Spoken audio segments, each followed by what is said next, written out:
Chapter 8. As knock on the door disturbed Morgan from her thoughts. The late afternoon sun cast a warm glow through the floor-to-ceiling windows, illuminating the chic, minimalist decor she had carefully curated to reflect her sophisticated taste. The knock was unexpected. She wasn't expecting anyone and hadn't ordered anything. Curious, she set down her glass, ran her fingers through her hair, and padded over to the door. When she opened it, a delivery man stood there, holding an enormous bouquet of red roses that practically filled the doorway. Behind the roses was a sleek black box tied with a satin ribbon.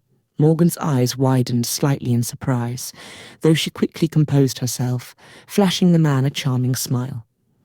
"Delivery for Morgan Smith," the man said, his tone polite and professional.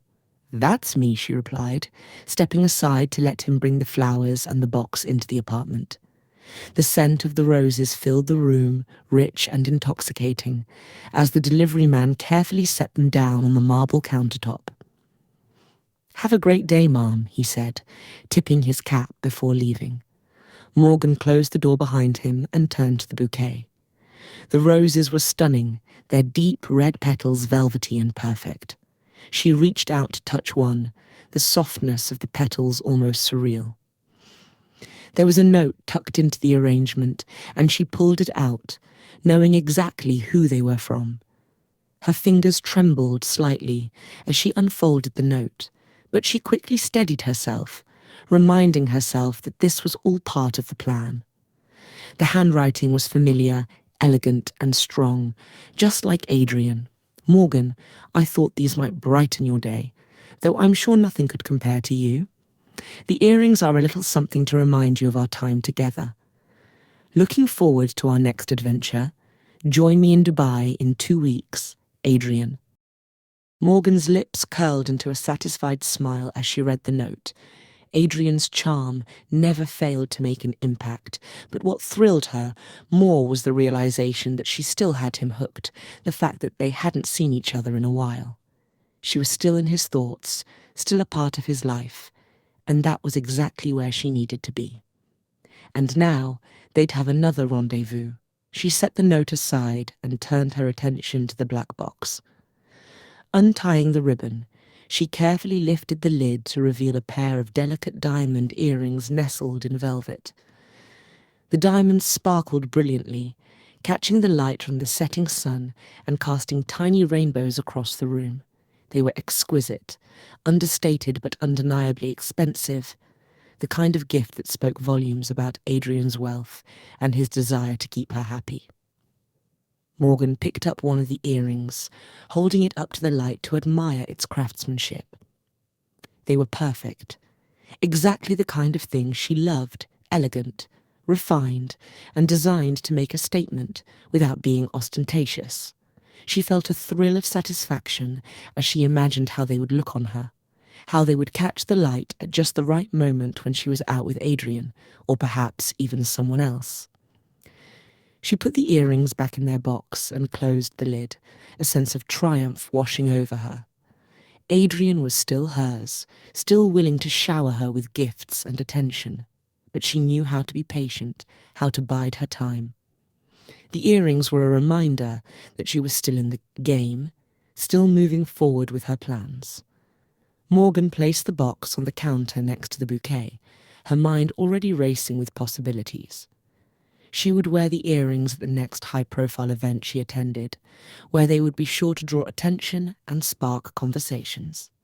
They were more than just a gift, they were a tool, a way to keep herself in the spotlight, to keep people talking about her. With that, she went to plan the outfits for her trip. Morgan reclined in her plush first-class seat, the hum of the jet engines a soothing backdrop to her thoughts. The flight attendants, all sleek professionalism and immaculate smiles, had already attended to her every need. A glass of champagne sparkled on the tray in front of her, untouched for now as she let the thrill of her situation wash over her. She was on her way to Dubai, one of the most opulent cities in the world, and she was being summoned like a queen by Adrian. a man who was quickly becoming the linchpin in her master plan. She glanced around at the other passengers, a smug smile tugging at the corners of her lips. They were successful, sure, but they weren't her. They weren't on their way to meet one of the wealthiest men in Dubai, who had already begun to treat her like royalty. Their connection had been instant, but Morgan knew how to play the long game. She had cultivated an air of mystery, weaving a story of struggle and triumph, omitting the silver spoon that had fed her for so many years. She wasn't a wealthy girl from a privileged background.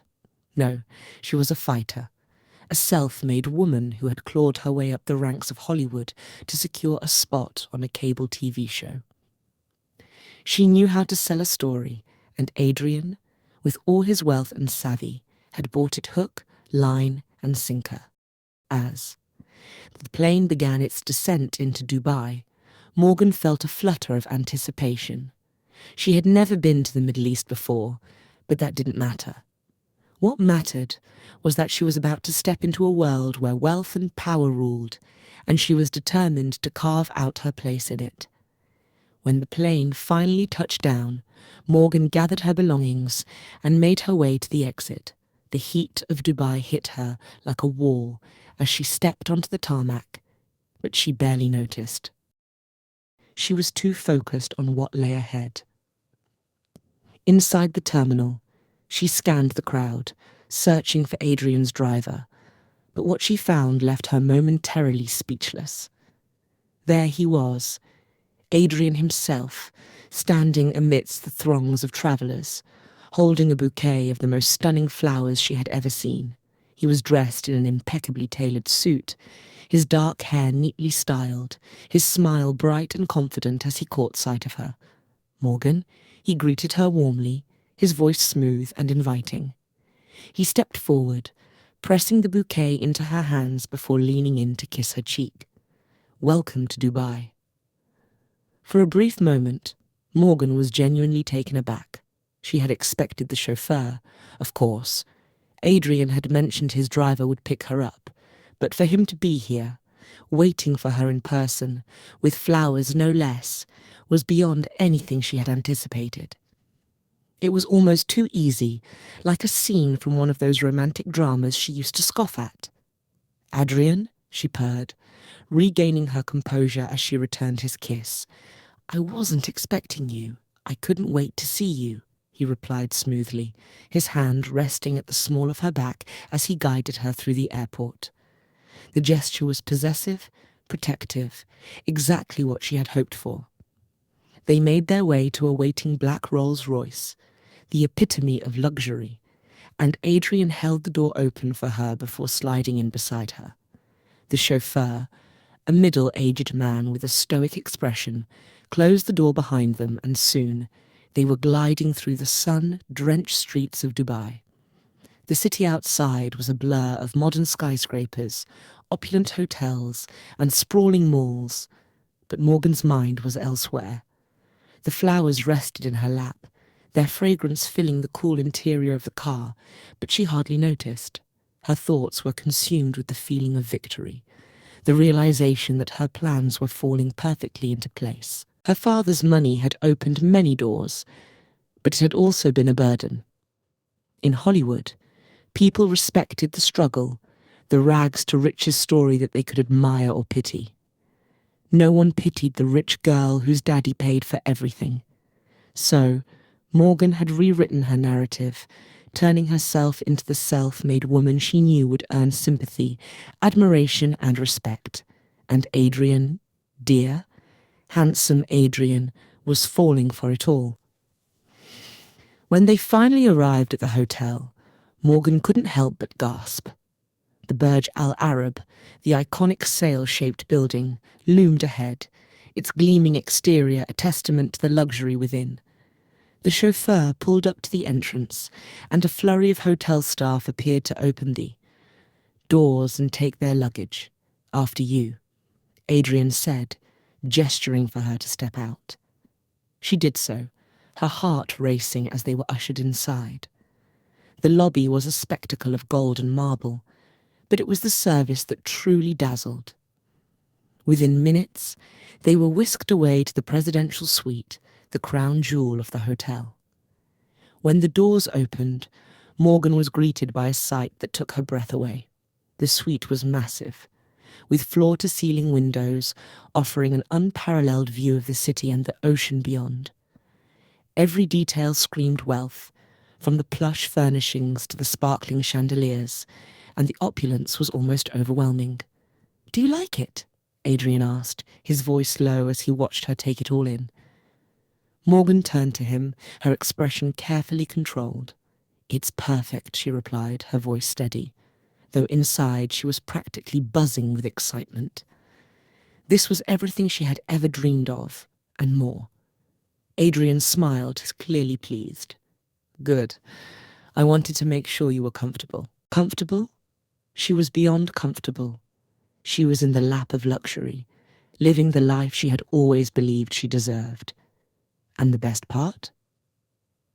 Adrian was right where she wanted him, wrapped around her finger, charmed by the persona she had so carefully crafted. As the afternoon faded into evening, Morgan found herself alone for a moment, standing by the window and gazing out at the glittering lights of Dubai. The city was alive, vibrant, just like her ambitions. She sipped the champagne that Adrian had ordered, savouring the taste of victory. Her thoughts turned to the future, to the next steps in her plan. Adrian was just the beginning. With his connections, she could ascend even higher, rubbing shoulders with royalty, becoming a fixture in the elite circles of the world. She had always known that her destiny was to be someone important, someone powerful. And now, as she stood in the heart of Dubai, with the city at her feet and a wealthy man eager to please her, she knew that destiny was within her grasp. Morgan Smith was on the rise, and nothing and no one would stand in her way. Adrian escorted Morgan through the grand marble lobby of the Burj Al Arab, his hand resting lightly on the small of her back. The buzz of the hotel, the discreet stares from other guests, all fed her growing sense of triumph. It was the same feeling she got every time she levelled up in life, moving from one rung of the social ladder to the next. Tonight, they were heading to one of the most exclusive restaurants in Dubai, where a 7-course meal awaited them, an experience designed for royalty. The private elevator they took down to the restaurant was lined with gold detailing, and the ride was silent but for the soft chime of each passing floor. Adrian's profile, sharply handsome in the low light, reflected in the elevator's polished surfaces. He was, in every sense, the man she needed, rich, connected, and dazzled by her charm. When they arrived at the restaurant, Morgan was greeted by an opulence that made even her pause. The space was an intricate blend of modern elegance and traditional Arabian luxury. Crystal chandeliers hung above each table, casting a warm, golden glow over the room. The tables were set with the finest china, and a hushed, reverent atmosphere hung in the air, punctuated only by the quiet murmur of conversation and the clink of glasses. Adrian led her to a private table by the window, offering a breathtaking view of the Dubai skyline. The city shimmered under the night sky, a sea of lights that seemed to pulse with the heartbeat of power and wealth. The maitre d'hotel greeted them with a deferential nod, and they were seated with all the ceremony reserved for dignitaries. Morgan took her seat, smoothing her dress as she did, and allowed herself a moment to savour the sheer indulgence of it all. This was exactly where she belonged. As they perused the menu, she noticed Adrian watching her, his gaze lingering as if trying to decipher her thoughts. The first course arrived, a delicate amuse-bouche that set the tone for the extravagance to come. Each dish that followed was a work of art, and Morgan made sure to praise each one appropriately, all while keeping a careful eye on Adrian. She was careful not to gush, not to let her excitement show too much.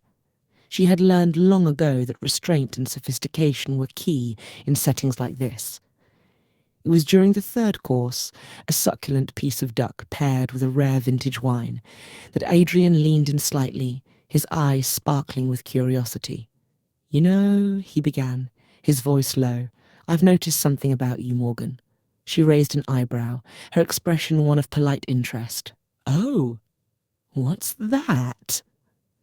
"You never take photos of anything," he said, his tone thoughtful. "Most women I know would have snapped a dozen pictures by now of the food, the view, everything. But not you." Inwardly, Morgan laughed.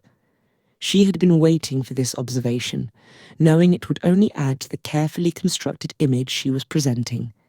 She had something far more valuable: control over her narrative. She smiled softly, leaning back in her chair as she met his gaze. "I like to live in the moment," she replied, her voice serene. "Don't get me wrong, the perks of wealth and fame are nice. But I've found that constantly documenting everything takes away from actually experiencing it. I want to remember how something feels, not just how it looks." Adrian seemed impressed, his eyes narrowing slightly as he considered her words. "That's refreshing. Most people are obsessed with capturing every moment, but you're different." She let his words hang in the air, allowing him to stew in the allure of her perceived depth. Then she shifted the conversation, steering it toward a subject she knew would paint her in the best possible light. "It's the same with my career," she continued. "Being an actress, I've had my fair share of red carpets and glamorous parties. But what really matters to me is using my platform to make a difference.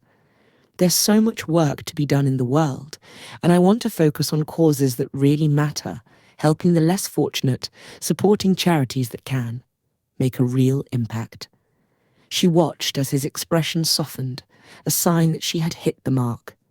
He was leaning forward slightly now, his attention fully on her. "I had no idea you were so involved in charity work," he said, admiration evident in his tone. "Tell me more." Morgan took a sip of her wine, inwardly reveling in the success of her manipulation. "I've always believed that those who are fortunate enough to have a voice should use it for good," she said, feigning earnestness. "I've been looking into various charities, especially those that focus on children's education and women's rights. It's something I'm passionate about, and I think it's important to give back. The world doesn't need another celebrity flaunting their wealth. It needs people who care." She almost laughed at her own words. The truth was, she cared more about the image it projected than the actual causes. But in the world she was navigating, appearances were everything. Aligning herself with charitable causes would only elevate her status, making her more than just another actress. It would make her a respected figure, someone people admired for her supposed selflessness. Adrian nodded, clearly taken in by her act. "That's incredible, Morgan. I admire that about you, your ability to stay grounded, even with all the success you've had." She smiled, but inside she was already planning her next move. Each word, each carefully crafted lie, was another step up the ladder. Adrian was falling deeper into her web, and soon he would be completely ensnared. As the courses continued, the conversation flowed effortlessly. Adrian shared more about his work, his plans for future developments in the city, and she listened with the appropriate level of interest, making mental notes of what could be useful to her later. By the time dessert arrived, a decadent chocolate creation that looked too beautiful to eat, Morgan knew she had him. She had successfully shifted the narrative to where she wanted it. Adrian saw her as more than just a pretty face. He saw her as someone with depth, someone who could be both a partner in life and a beacon of social good. It was exactly how she wanted to be perceived. When the meal finally ended and they left the restaurant, Morgan felt a deep sense of satisfaction. She had executed her plan flawlessly. Adrian, with all his wealth and cunning, was just as susceptible to her charms as anyone else. He was under her spell, and he didn't even know it. As they returned to the presidential suite, Adrian's arm around her waist, she allowed herself a small, private smile. Everything was going according to plan. The next morning, Morgan woke to the soft light of the Dubai sun filtering through the sheer curtains of the presidential suite. She stretched luxuriously, savouring the feel of the silk sheets against her skin. The events of the previous night replayed in her mind, each detail as vivid as if she were watching a scene from a movie. The opulent dinner, Adrian's admiration, the way he looked at her as if she were the only woman in the world. It had all gone perfectly. Adrian had been up before her, of course, already dressed and ready for the day. He'd left her a note on the nightstand, written in his precise handwriting. "Good morning, beautiful. Take your time and meet me downstairs for breakfast. I have a surprise planned for us today." Morgan smiled at the note, allowing herself a moment of genuine pleasure. It wasn't often she let her guard down, but today was different. Today, she would allow herself to enjoy the fruits of her labour. After a quick shower, she dressed in a simple but elegant outfit, white linen trousers, a silk blouse, and designer sandals. Her hair fell in loose waves, and she applied just enough makeup to enhance her natural beauty without seeming overdone. She knew Adrian appreciated her effortless style, the way she seemed to embody luxury without flaunting it too overtly. When she made her way down to the suite's private dining area, Adrian was waiting for her, a smile lighting up his face as he saw her. "Good morning, Morgan," he greeted her warmly, standing to pull out her chair. "Good morning, Adrian," she replied, kissing him on the cheek before sitting down. The table was laden with an array of breakfast options, fresh fruits, pastries, eggs, and a selection of teas and coffees. They ate leisurely, the conversation easy and light. She felt the tension of the past few days slip away, replaced by a growing excitement for whatever he had planned. After breakfast, Adrian took her hand and led her to the waiting Rolls-Royce. "I thought we'd spend the day exploring the city," he said, as the chauffeur drove them through the streets of Dubai. "There's a place I think you'll like." They arrived at the Dubai Mall, a sprawling temple of consumerism and luxury. It was more than just a shopping centre. It was an experience, a world unto itself. With its endless rows of high-end boutiques, towering atriums, and even an indoor waterfall, the mall was designed to dazzle and overwhelm. Morgan had been to luxury malls before, of course, but nothing like this. As they stepped inside, she felt a thrill of anticipation. This was a new frontier for her, a place where she could indulge in the kind of luxury she had only ever dreamed about. But she knew she had to be careful. Adrian was watching her, and she needed to play her part perfectly. "Today is all about you," Adrian said, his tone indulgent. "Whatever you want, it's yours." Morgan's heart raced at his words, but she kept her excitement in check. She had to be smart about this. If she appeared too eager, too greedy, it could ruin the image she had so carefully cultivated. But this was also a rare opportunity, a chance to surround herself with the symbols of the life she wanted.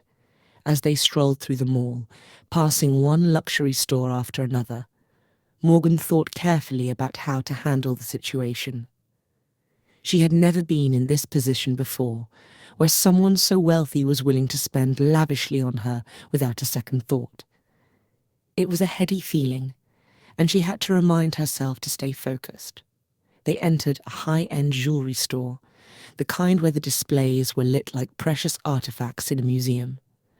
Adrian led her to a counter where rows of glittering diamonds and rare gemstones were laid out before them. The saleswoman greeted them with a practiced smile, sensing immediately that they were the kind of clients who didn't ask about price tags.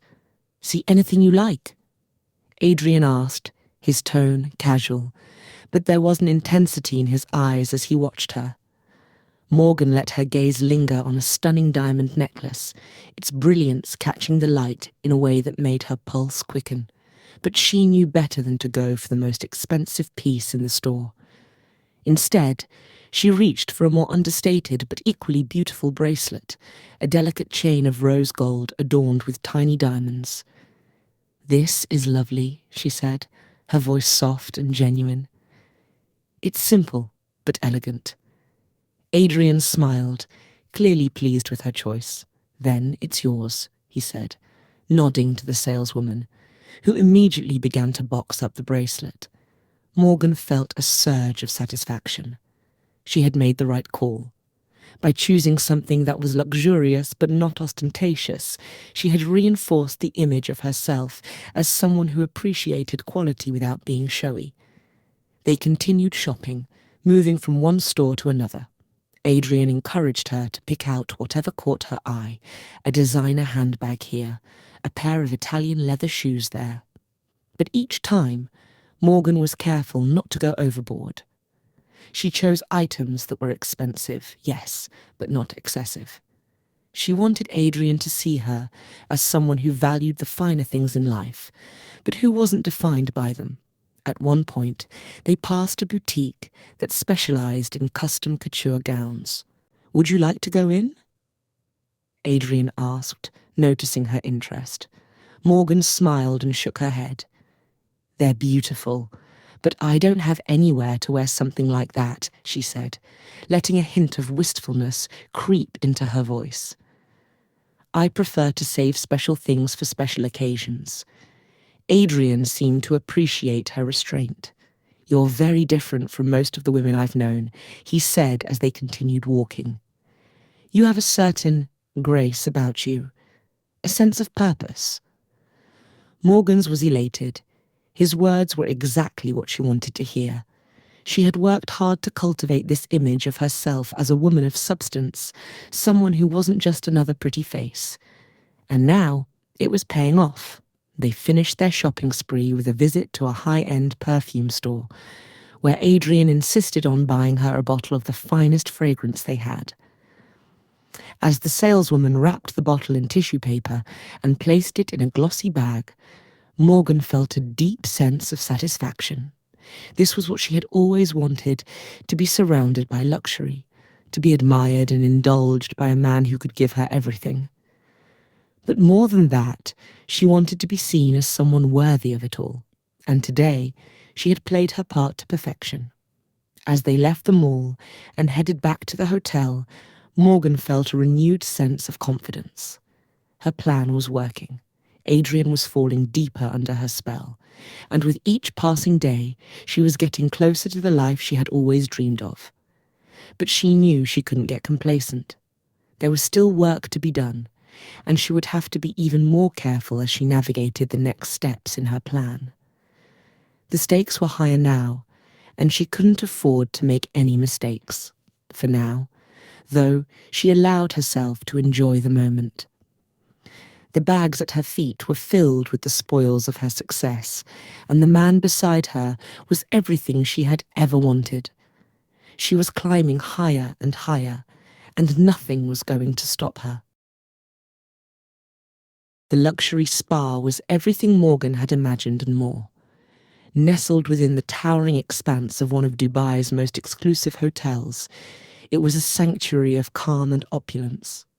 As they stepped inside, the soft scent of jasmine and sandalwood enveloped them, and a tranquil melody played in the background, setting the tone for a day of indulgence. Adrian had arranged for the best treatments, of course, a full body massage, a rejuvenating facial, and a soak in a private whirlpool with a view of the city skyline. The staff treated them like royalty, attending to their every need with quiet efficiency. For Morgan, the experience was another piece of the life she craved, another affirmation that she was on the right path.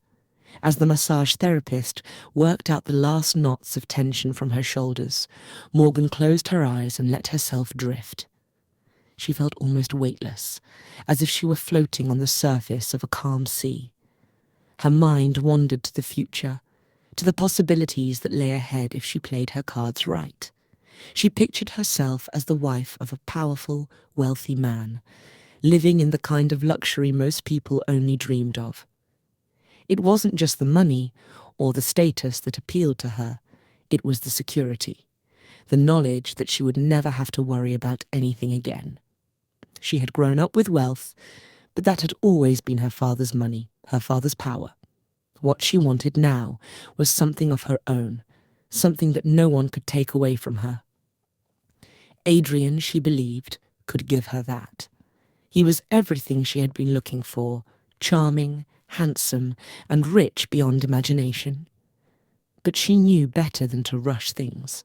She had to let him think that he was in control, that she was just as content with their casual globe trotting affair as he was. After the spa, they changed into light, elegant clothing. Morgan in a flowing designer sundress, and Adrian in a crisp linen shirt and tailored trousers. They headed to a restaurant set in the heart of the city, one that boasted views of the glittering waterfront. The lunch was picturesque, the kind of meal designed to be savoured slowly, with each course a work of art. They sat on the terrace, the midday sun casting a warm glow over the scene. Palm trees swayed gently in the breeze, and the scent of the ocean mingled with the aroma of fresh seafood and exotic spices. Morgan felt the eyes of the other diners on her, envious and admiring, but she kept her focus on Adrian. As the waiter poured them each a glass of chilled champagne, Adrian leaned back in his chair, a thoughtful expression on his face. "You know, Morgan?" he began, his tone casual, but with an undercurrent that made her pay attention. "I've been thinking." She took a sip of her champagne, waiting for him to continue, but inwardly her mind was racing. What was he about to say? Had she miscalculated something? "This has been a lot of fun," Adrian said, his gaze steady on hers. "You're amazing company, and I've really enjoyed our time together. But..." He paused, and Morgan felt a slight chill despite the warmth of the day. "I'm not sure I'm looking for anything serious right now. I like what we have, these opulent rendezvous around the world, just enjoying life. I don't want to complicate things with expectations or commitments." For a split second, Morgan felt the world tilt beneath her. She had been so sure that Adrian was falling for her, that he was on the verge of offering her the life she wanted. But now, he was pulling back, putting her in a box labelled fun but temporary. It was the last thing she wanted to hear, and she felt a surge of anger and disappointment. But Morgan was nothing if not quick on her feet. She forced a smile, the kind that was all warmth and no depth, and laughed lightly. "I couldn't agree more," she said, her voice as smooth as the champagne. "I think we both know how to live in the moment, and that's what makes this so special. We're not tied down by anything, just enjoying each other's company without the pressure."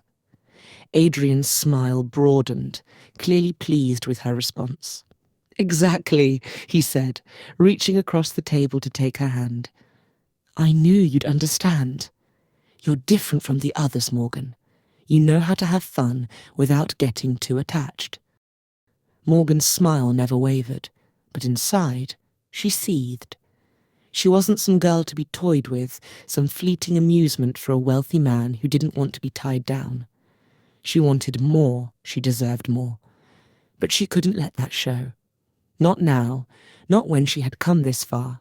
As they continued their meal, Morgan carefully navigated the conversation, steering it away from relationships and back to lighter topics, travel, fashion, their favourite places in the world.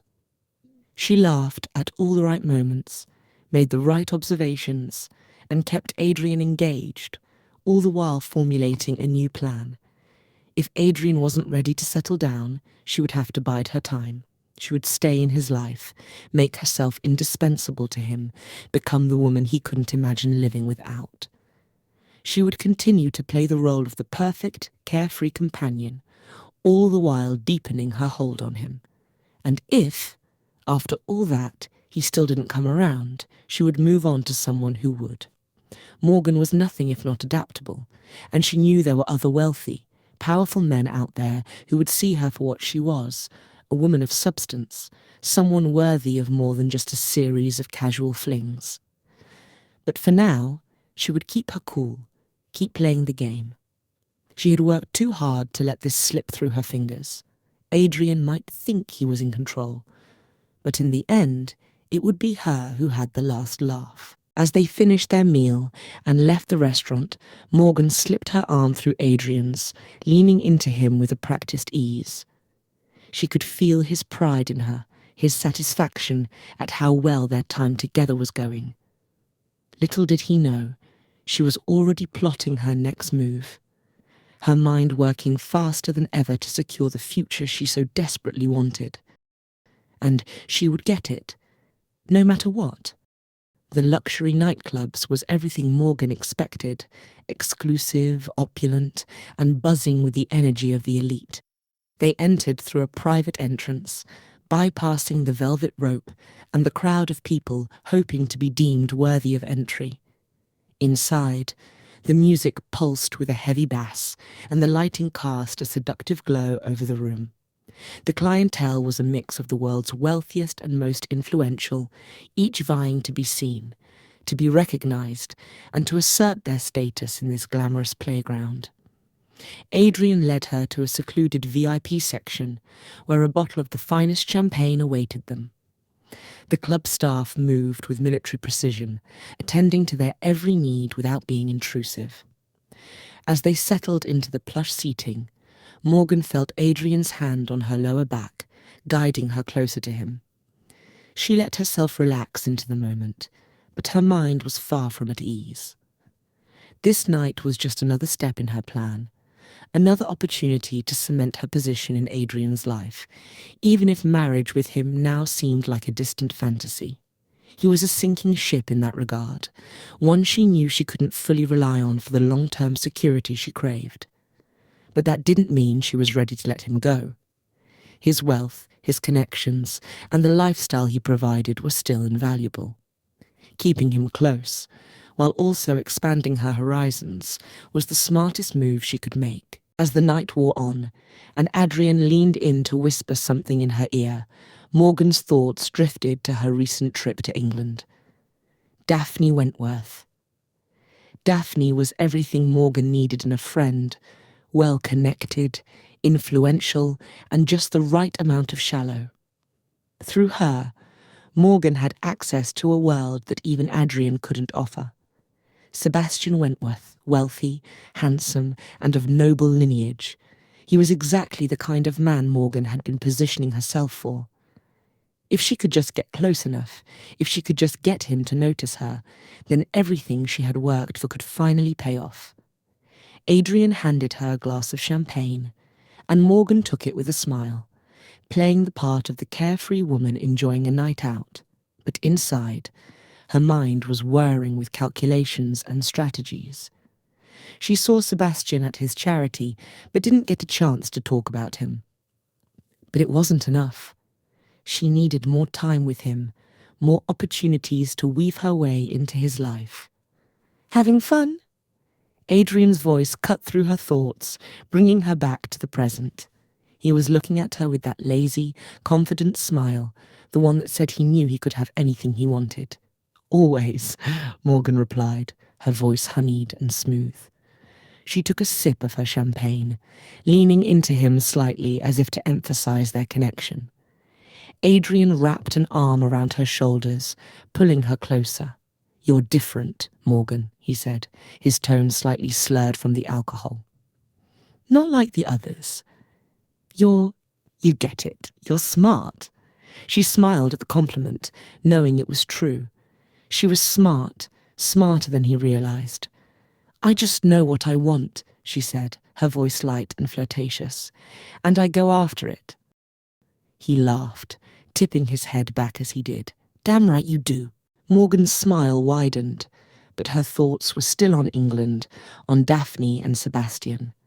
She needed to find a way back there to get invited to another one of those exclusive gatherings. It wouldn't be easy. Daphne was a friend, but not a close one, and those kinds of invitations didn't come around every day. But Morgan was nothing if not determined. She had a knack for positioning herself in the right place at the right time, and she was confident she could do it again. In the meantime, she would keep Adrian close, keep him wrapped around her finger. He was useful, even if he wasn't the ultimate prize.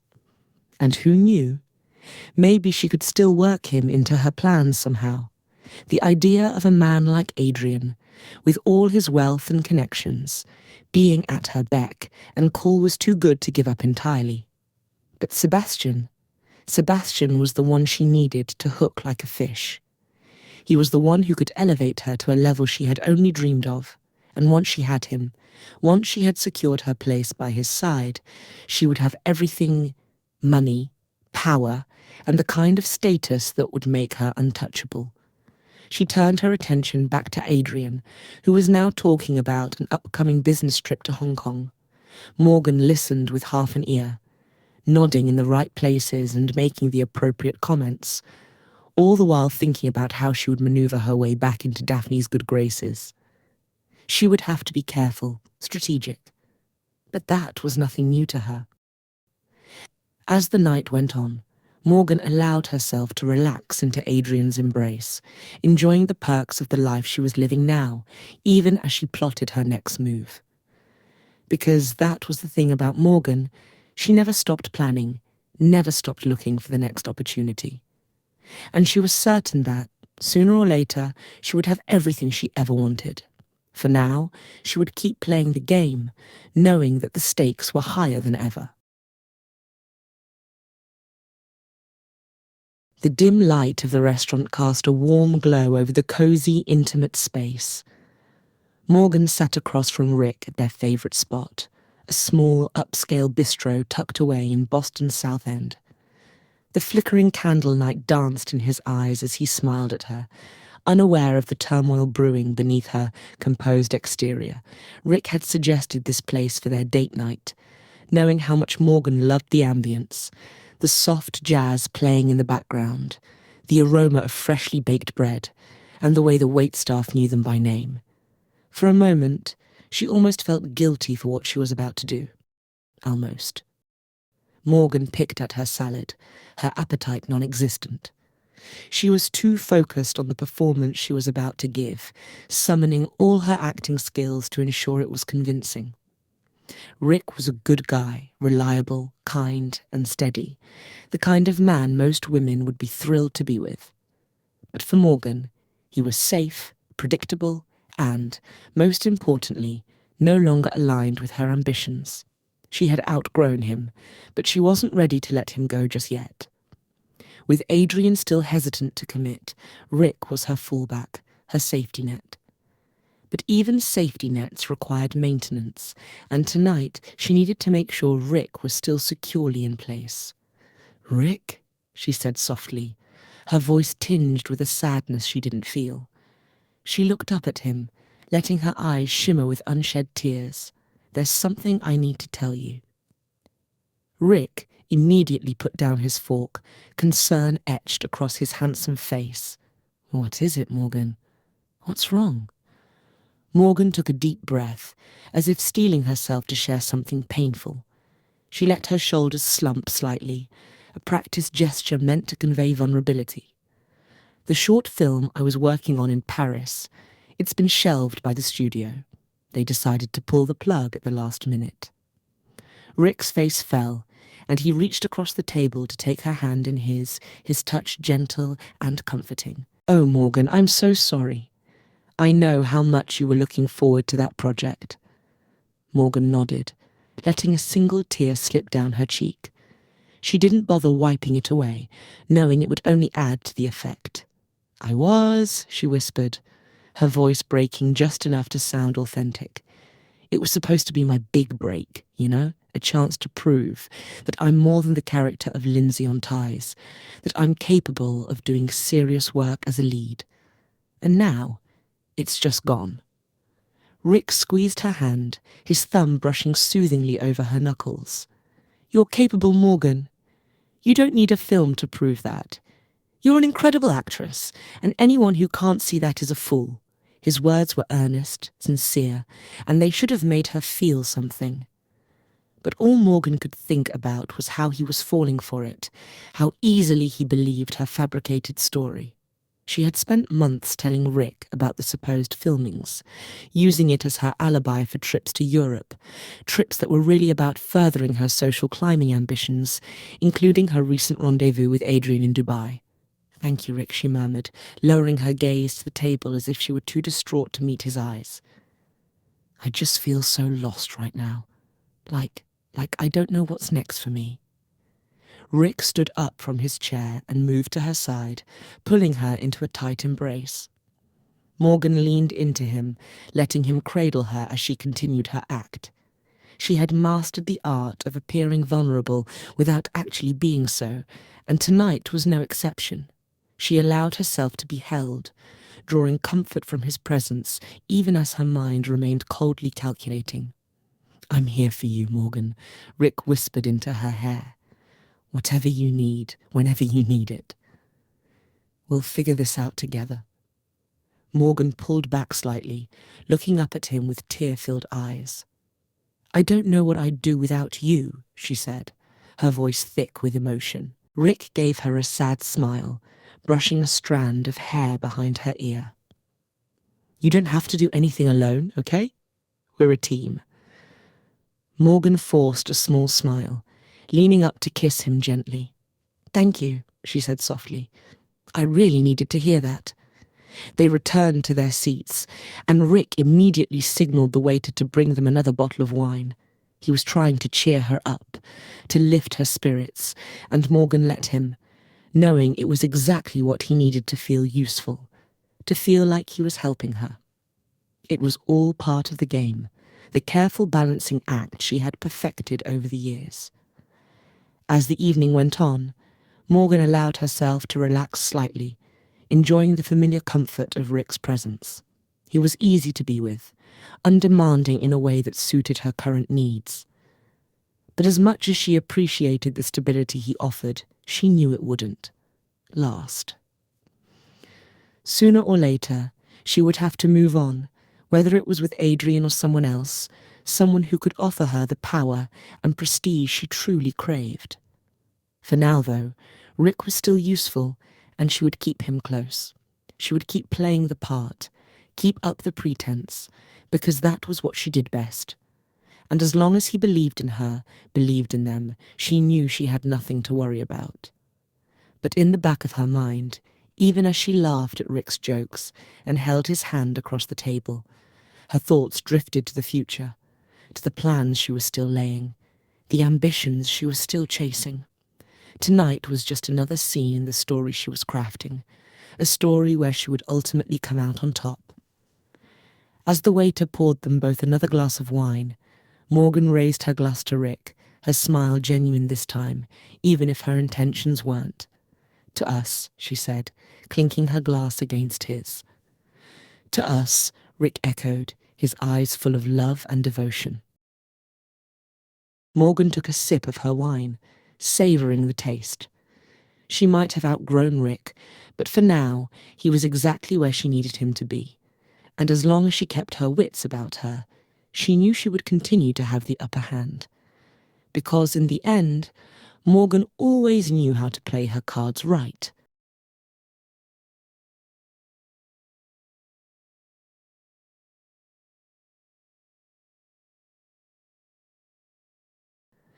Morgan sat at her desk, the Boston skyline sprawling out before her through the expansive windows. The late afternoon light bathed the room in a soft, golden hue, but her mind was far from the serene atmosphere of her surroundings. She was deep in thought, carefully considering her next move in the intricate game she was playing.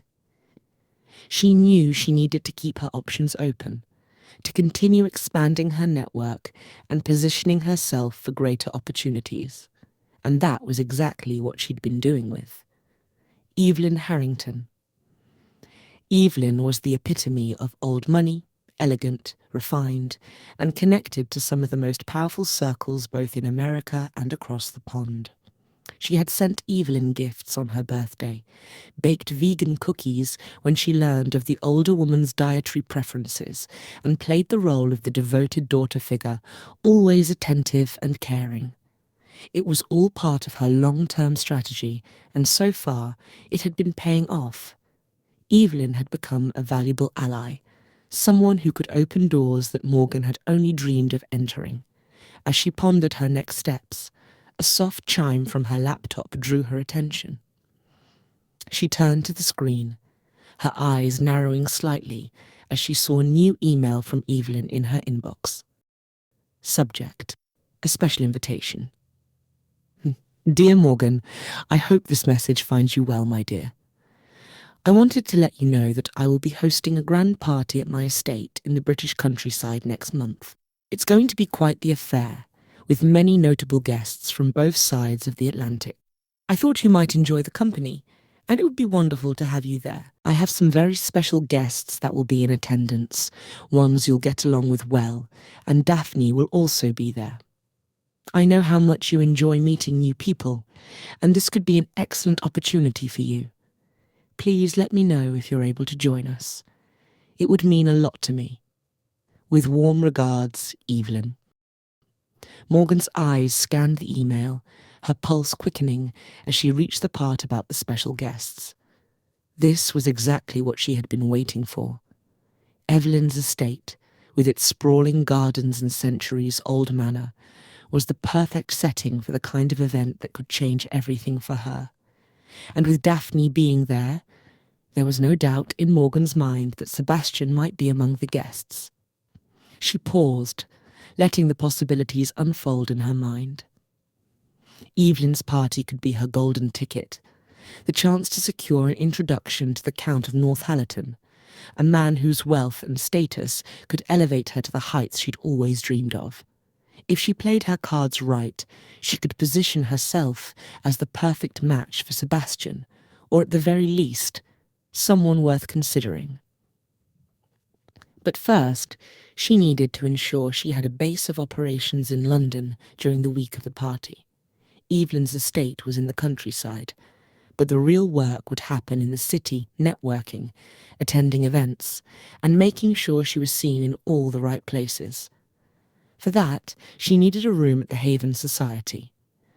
Without wasting any time, Morgan opened a new email and began typing a message to Leo. Subject: London stay request. Hi Leo, I hope you're doing well. I wanted to reach out because I'll be in the UK next month and was hoping to book a room at the Haven Society in London during that time. I'll need it for the week of March 4th, as I'll be attending a few important events in the city. Could you let me know if there's availability? I'd really appreciate it. Looking forward to catching up soon. Best, Morgan. She hit send, a sense of satisfaction washing over her as she leaned back in her chair. Everything was falling into place. If Leo could secure her a room at the Haven Society, she'd have the perfect headquarters from which to execute her plan. The week in London would be critical, and she needed to be prepared for every possible scenario. Morgan turned back to Evelyn's email, a smile tugging at the corners of her lips. She quickly typed out a reply, accepting the invitation with all the enthusiasm and gratitude she could muster. Dear Evelyn, thank you so much for thinking of me. I would be absolutely delighted to attend your party. It sounds like it will be an incredible event, and I'm honoured to be included. I've already started making arrangements to be in the UK during that time, and I can't wait to see you. Please let me know if there's anything I can do to help with the preparations. I'd love to be of assistance in any way I can. Looking forward to catching up soon. Warmest regards, Morgan. As she pressed send, Morgan allowed herself a moment of triumph. This was the opportunity she'd been waiting for, the chance to step into the world she had always coveted.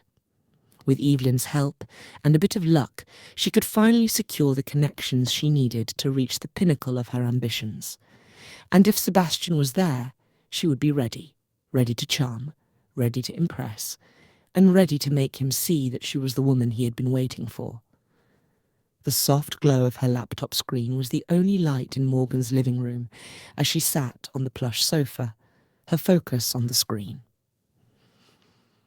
The once stunning view of Boston outside her window had faded into the night, but that didn't matter.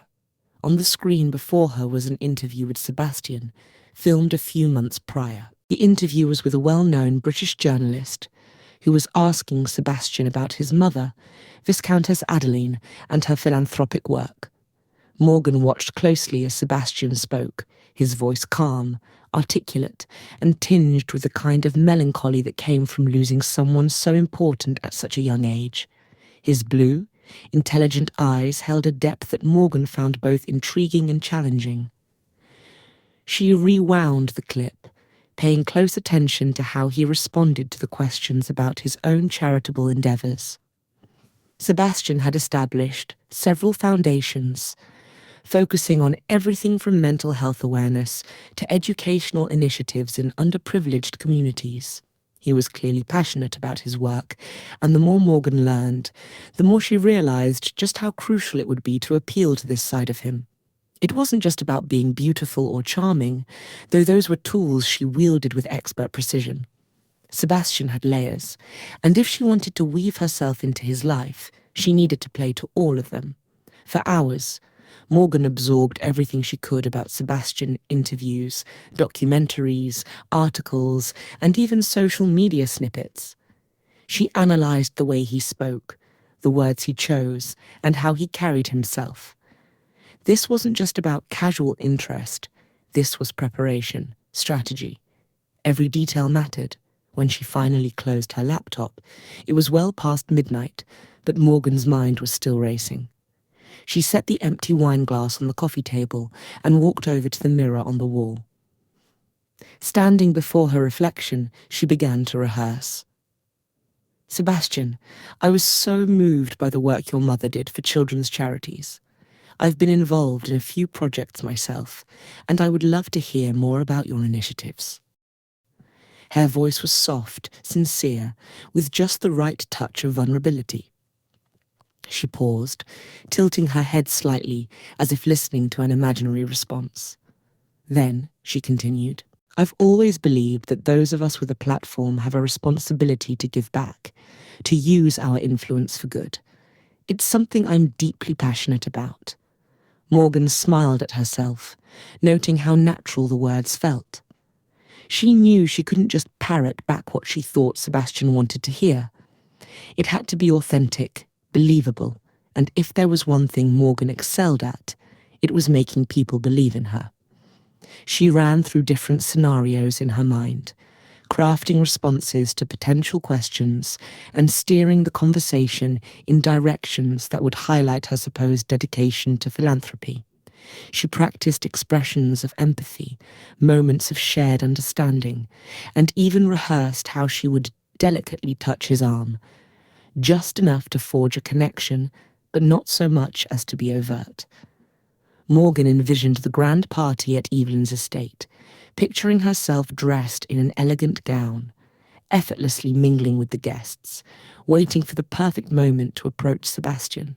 She imagined the way their conversation would flow, how she'd make him laugh, how she'd drop subtle hints about her own charitable work, all while making him feel like she was the one person in the room who truly understood him.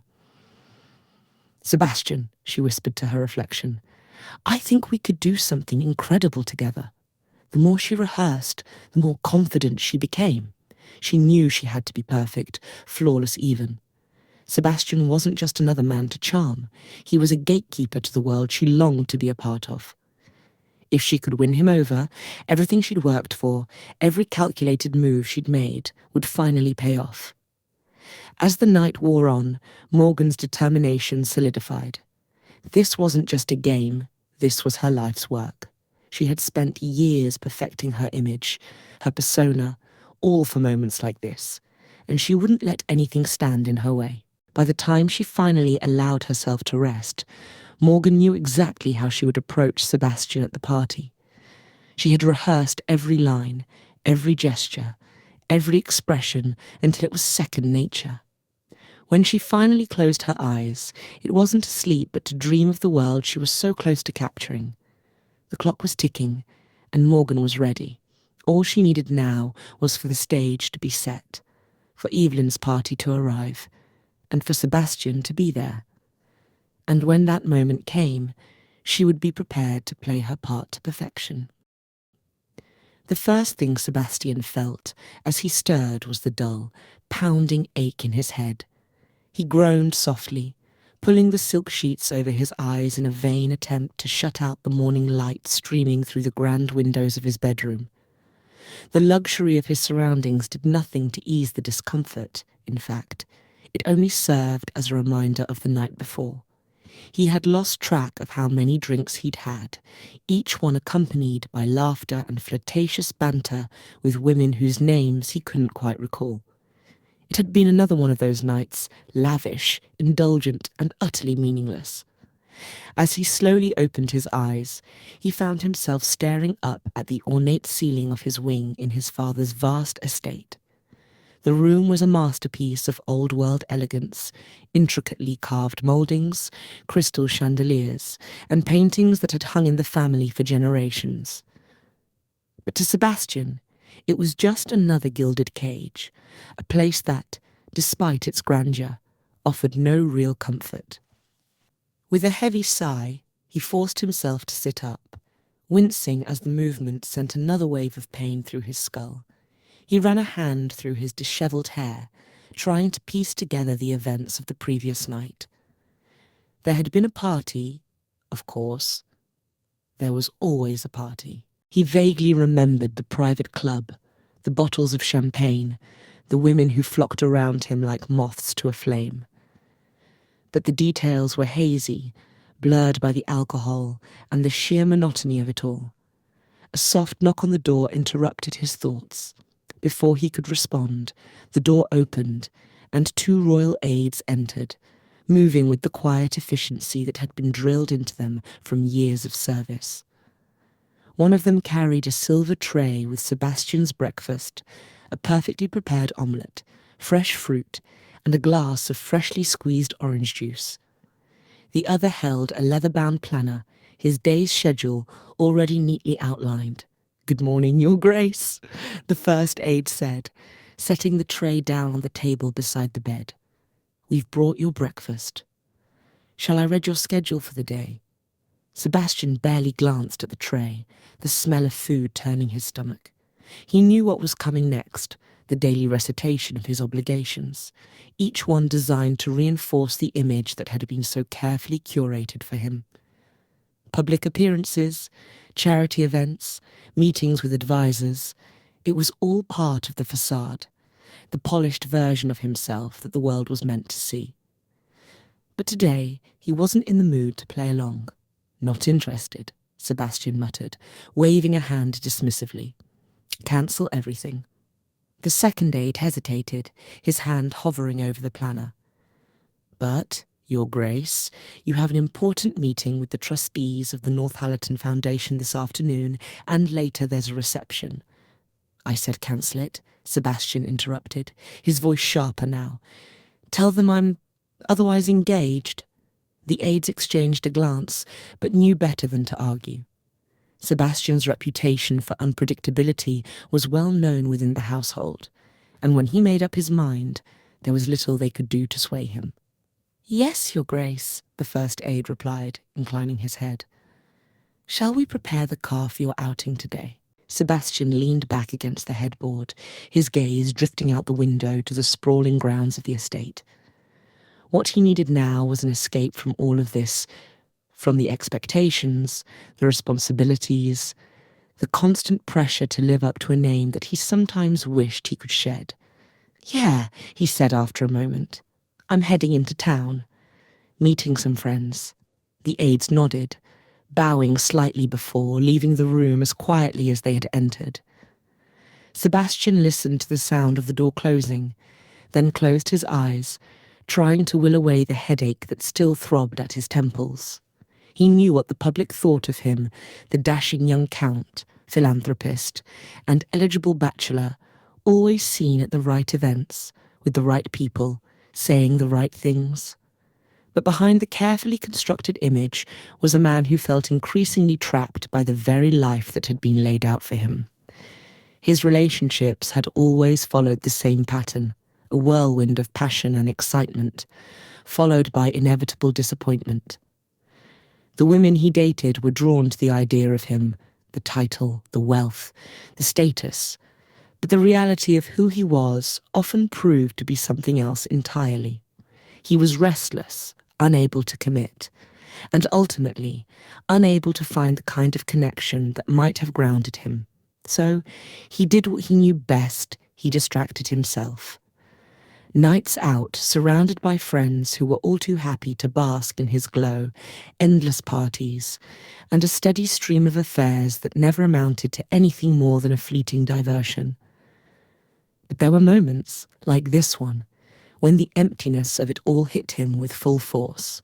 Sitting alone in a room that was both opulent and cold, Sebastian felt the weight of the expectations that had been placed on him from birth. He was supposed to be the perfect heir, the embodiment of everything his family stood for, but in reality, he was just a man trying to figure out who he was beneath all the layers of privilege and pretense.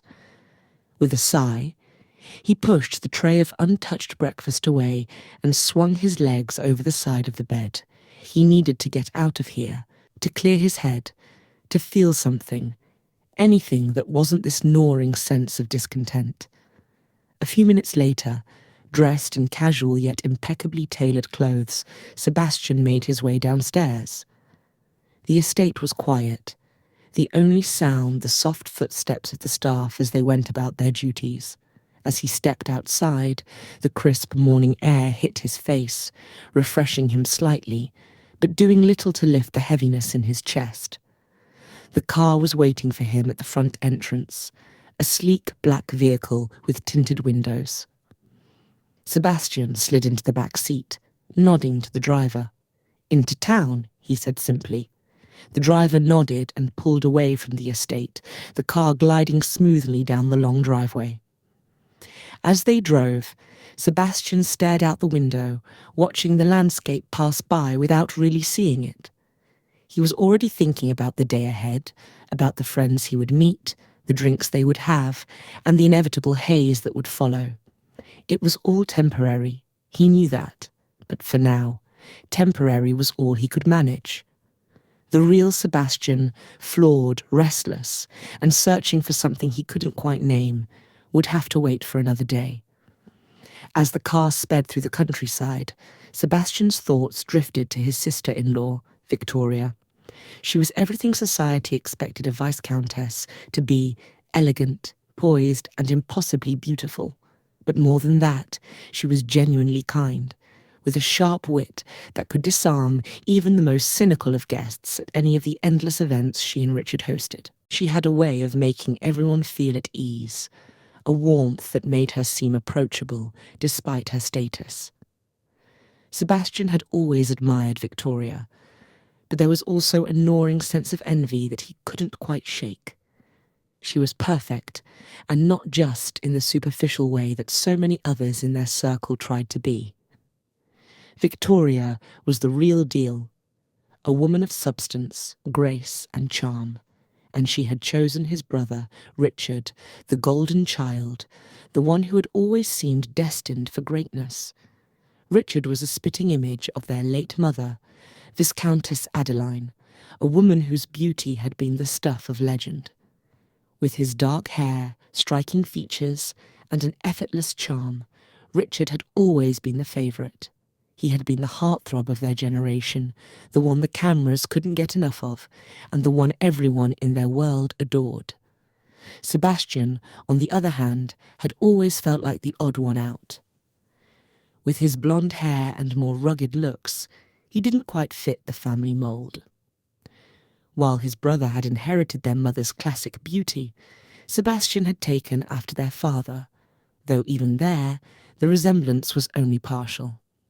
He had often wondered if he was the cuckoo in the nest, the one who didn't quite belong. The press had made endless comparisons over the years, and even though he pretended not to care, it had always stung. He thought about the women who had come and gone from his life, each one enamoured by the idea of being with a count, only to find that the reality was far less glamorous. None of them had been like Victoria. She was the perfect partner for Richard, a match made in aristocratic heaven. They were the couple everyone looked up to, the picture of what his parents had hoped for when his mother was still alive. Sebastian couldn't help but wonder if he would ever find someone like Victoria, someone who could see beyond the title and the wealth, who would love him for who he was, not what he represented. But as much as he yearned for that kind of connection, he couldn't help but feel it was out of reach. His relationships had always been fleeting, superficial, and ultimately unsatisfying. It wasn't that he didn't want more, it was that he didn't know how to find it. In moments of honesty, he could admit to himself that he was jealous of Richard, not just for his looks or the ease with which he navigated their world, but for the life he had built. Richard had found love, real love, and with it, a sense of purpose and contentment that Sebastian had never experienced. Sebastian had tried to fill the void with parties, with women, with distractions of all kinds, but none of it had ever been enough. The more he searched for something meaningful, the more elusive it seemed. And so he had settled into a pattern of excess and indulgence, masking the deeper loneliness that he couldn't quite face. The car pulled into the outskirts of town, the familiar streets passing by as they approached the city centre. Sebastian glanced at his reflection in the tinted window, seeing the man the world expected him to be: handsome, wealthy, desirable. But beneath that polished surface, he felt like a shadow of his brother, always living in Richard's glow, never quite able to find his own light. As they neared their destination, he couldn't help but think of Victoria again. She had chosen Richard, and he couldn't blame her. But the choice only served to remind him of everything he lacked, everything he longed for but couldn't seem to attain. Would he ever find love? The question hung heavy in his mind as the car came to a stop. He didn't know the answer, but as he stepped out of the car and into the bustling streets of the city, he pushed the thought aside. There were friends to meet, drinks to be had, and for now, that would have to be enough. But deep down, the longing remained, a quiet ache that no amount of distraction could ever truly soothe. Viscountess Victoria sat cross-legged on the plush carpet of her son's room, her dress pooling around her as she watched Christophe, her lively 2-year-old, giggle with delight. He was stacking brightly coloured blocks into a wobbly tower, his tiny hands moving with the careful concentration only a toddler could muster. The sunlight streamed through the windows, casting a warm glow over the room, making the moment feel almost magical. "Good job, my little darling," Victoria cooed, her voice filled with pride as Christophe added another block to his precarious tower. He looked up at her with his father's dark eyes, the same eyes that had captivated her the moment she met Richard. Just as Christophe's tower swayed and tumbled to the ground, the door to the nursery creaked open. Richard stepped inside, his expression tense and his shoulders stiff with the weight of whatever had transpired before he arrived. He paused at the threshold, taking in the serene scene before him, and for a moment the stress seemed to melt away from his features. "Ah!" Christophe exclaimed, his little face lighting up with pure joy as he spotted his father. Richard's expression softened as he crossed the room in a few strides, bending down to scoop his son into his arms. He held him close, breathing in the familiar scent of baby powder and the soft warmth of his son's skin. "How's my big boy?" he asked, his voice low and affectionate. Christophe babbled something in return, a mixture of words and sounds that made sense only to him. Richard chuckled, the sound easing some of the tension in the room. Victoria rose gracefully to her feet, smoothing down her dress as she watched her husband and son. Richard was a natural father, she thought, always so tender and patient with Christophe, even when the pressures of his role weighed heavily on him.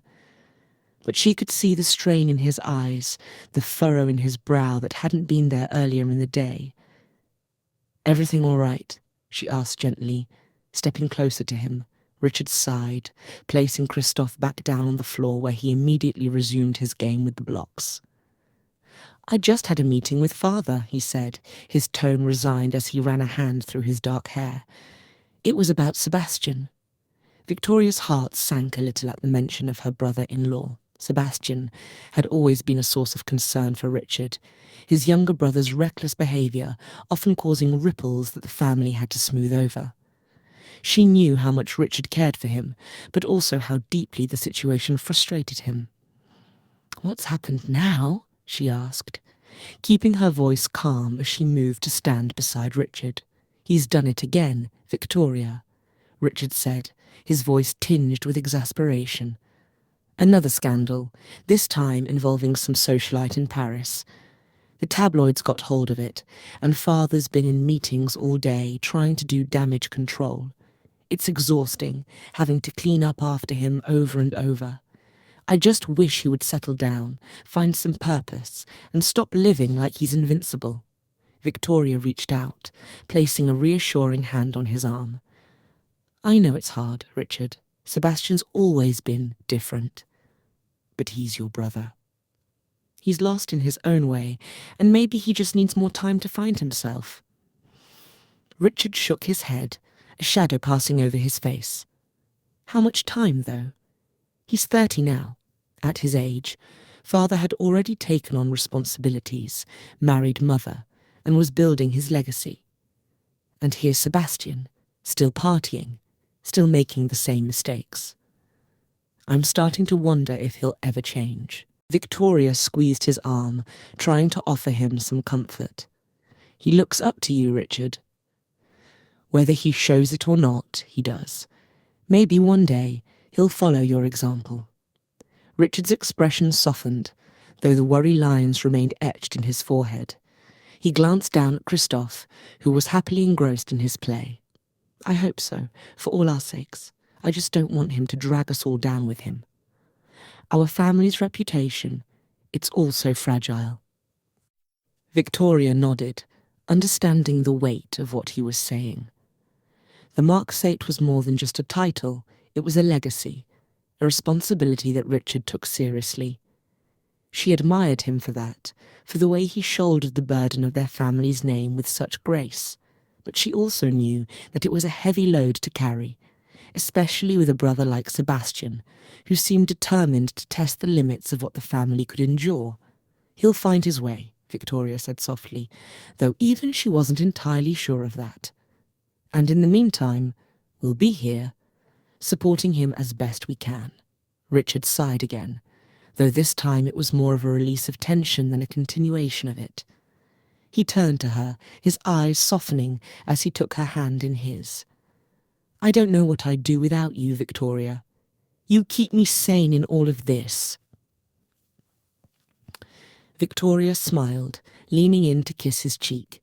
"And I'll always be here, Richard, no matter what," watching Christophe play. A sense of calm settled over them. For all the chaos that seemed to follow Sebastian, for all the worries that came with their roles, there were still moments like this, moments where everything seemed right in the world, where the love they had built together felt strong enough to weather any storm, united in their concern for Sebastian. A part of Victoria couldn't help but worry about what the future would bring. She hoped, for Richard's sake, that his brother would find his way, but deep down she feared that Sebastian's path was one that could lead them all into dangerous territory, and she wasn't sure if their family would survive another scandal.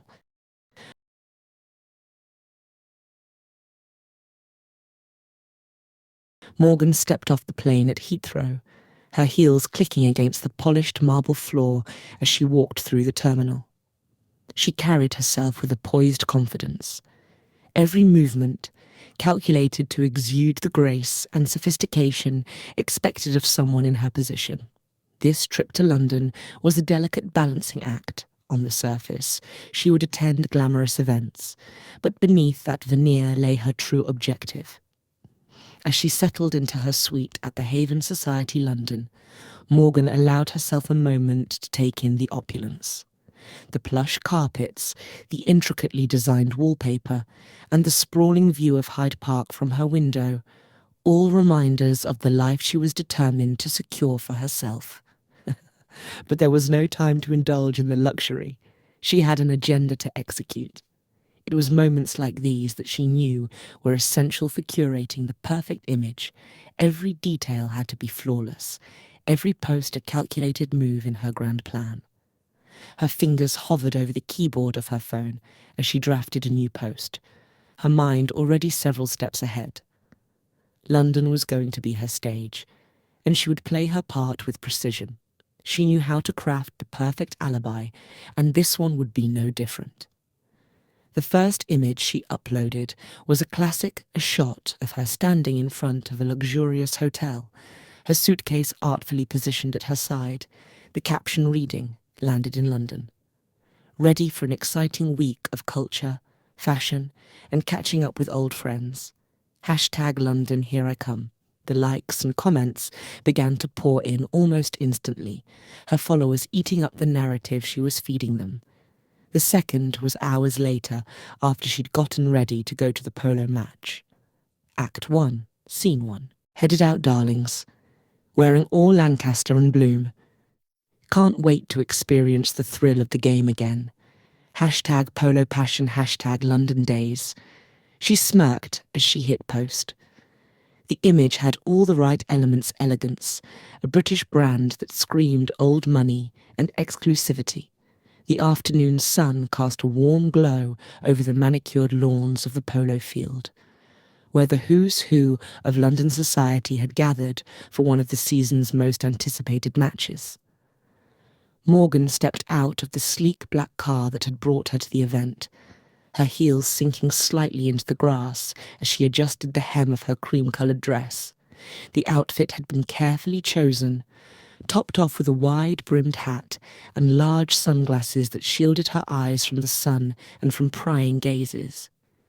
She had VIP tickets, of course, secured through months of careful planning and networking. Today was another step in her ascent. As she made her way to the VIP section, her eyes scanned the crowd. The polo match itself was of little interest as hair. What mattered were the people watching it. Morgan's target for the day was Dawn Langford, a key stylist for Lancaster and Bloom, the epitome of old money fashion. Dawn was someone Morgan had been cultivating for months via Instagram, liking her posts, commenting just enough to stay on her radar, and occasionally sharing a carefully curated image that aligned with Dawn's aesthetic. Today was the first time they would meet in person, and Morgan had every intention of making a lasting impression. Spotting Dawn near the refreshment area, Morgan made her move. "Dawn," she called out, her voice carrying just the right amount of warmth. Dawn turned, her face lighting up in recognition. "Morgan, darling." "So good to finally meet you in person," Dawn said, embracing her in a way that suggested they were old friends. Morgan returned the embrace, smiling as if she were genuinely thrilled. "I know, it feels like we've known each other forever." They chatted easily, with Morgan effortlessly slipping into Dawn's world of fashion, society gossip, and mutual acquaintances. Dawn, as Morgan had hoped, was as charming in person as she was online, and more importantly, she was well connected. Not only was she friends with Viscountess Victoria, but she also moved in circles that included the kind of people Morgan needed to be around. As they sipped on champagne, Morgan noticed the subtle flash of cameras from a distance. Paparazzi were lingering around the perimeter, capturing images of the VIP section. Perfect. She made sure to laugh at Dawn's jokes, subtly leaning in and ensuring their interactions appeared natural and friendly. She knew those photos would circulate, and being seen with Dawn Langford was exactly the kind of exposure she needed. The match itself was in full swing, but Morgan barely noticed the action on the field.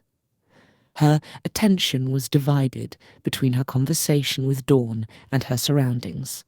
It was then, from behind her oversized sunglasses, that she noticed a familiar figure, Sebastian's ex-girlfriend, Poppy Hawthorne, sitting not far from them in the VIP section. Poppy was striking, with her dark hair and classic features that seemed perfectly suited to the aristocratic circles she inhabited. But what caught Morgan's attention was the way Poppy carried herself, confident, yet with an air of detachment, as if she was used to being watched but no longer cared. Morgan's mind raced. Poppy had been one of Sebastian's more high-profile relationships, and while they had broken up over a year ago, she was still frequently mentioned in the tabloids whenever Sebastian's love life was brought up. Seeing her here was unexpected, but Morgan quickly calculated how to turn this to her advantage. She made a point of not acknowledging her, not even glancing in her direction more than necessary. Instead, she continued her conversation with Dawn, making sure that their time together seemed effortless and natural. If Poppy noticed her, so be it. Morgan had no intention of making this into a confrontation. She was playing the long game. As the match concluded, Morgan and Dawn made their way towards the exit, where more cameras were waiting. Morgan tilted her head just enough for the photographers to catch a glimpse of her face beneath the brim of her hat. She knew the images would be published with captions speculating about her connection to Dawn, and perhaps even to the aristocratic world that Poppy still belonged to. "Let's catch up soon," Dawn said as they parted ways. "Absolutely. I'll be in touch," Morgan replied, her smile lingering even as she turned away.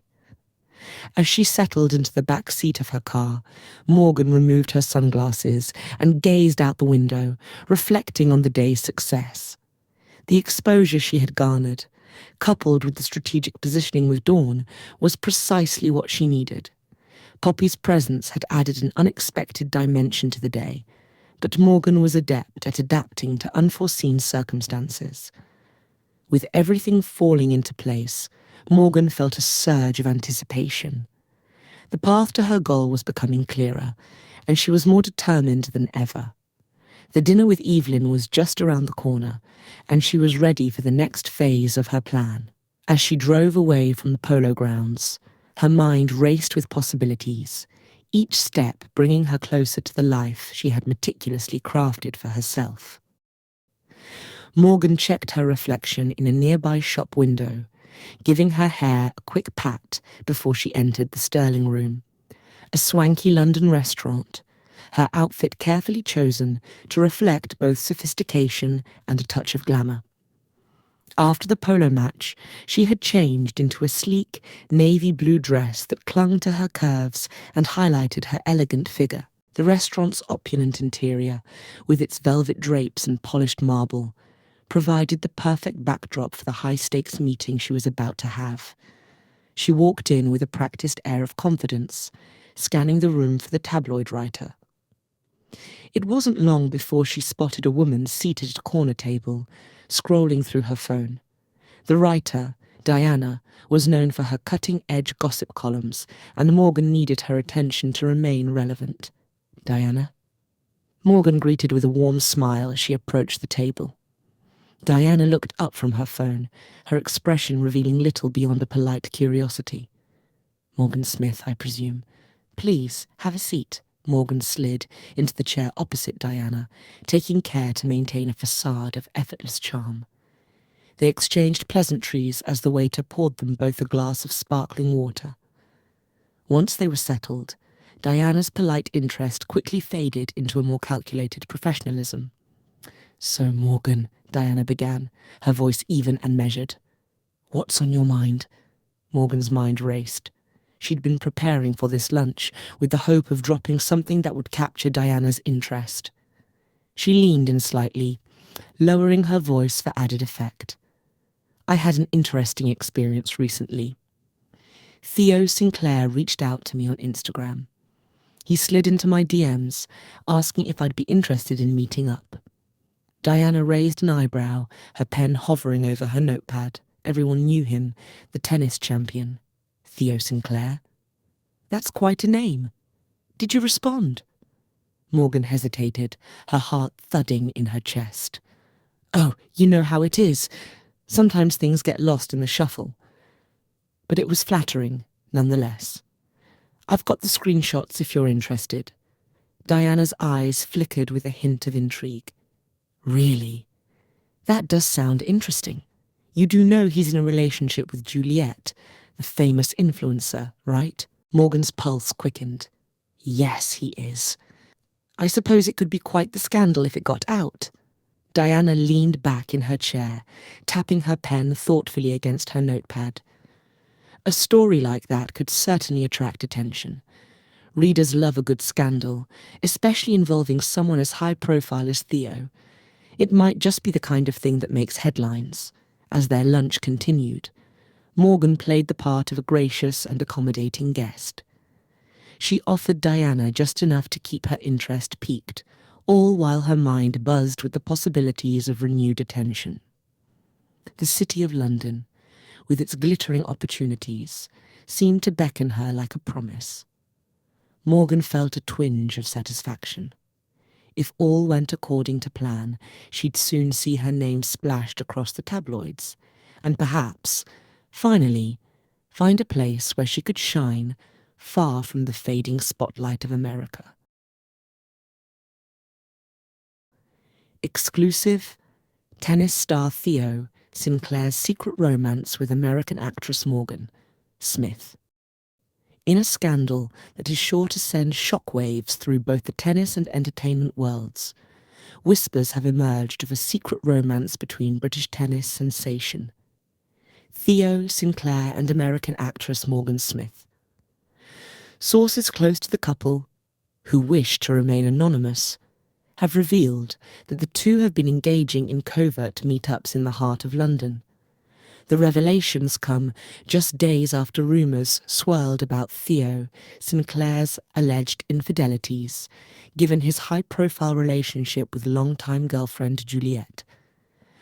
Now, it appears that Sinclair, whose charm is well known both on and off the court, has been spending some clandestine evenings with none other than Smith, who's been seen lately in London at a polo match.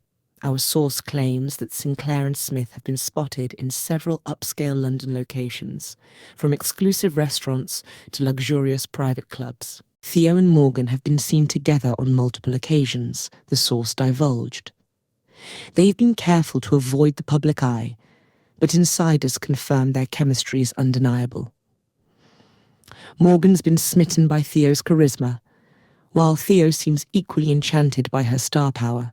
Though Sinclair has maintained his silence on the matter, the speculation around this potential affair is bound to attract significant media attention. Fans and media alike are left to wonder, is this a fleeting fling, or is there something more serious brewing between the actress and the tennis star? Stay tuned as we continue to monitor this developing story. In the world of celebrity gossip, anything can happen, and it seems that Morgan Smith and Theo Sinclair are at the centre of the latest buzz. Disclaimer: the content of this article is based on anonymous sources and unconfirmed reports. The claims made have not been verified by the parties involved.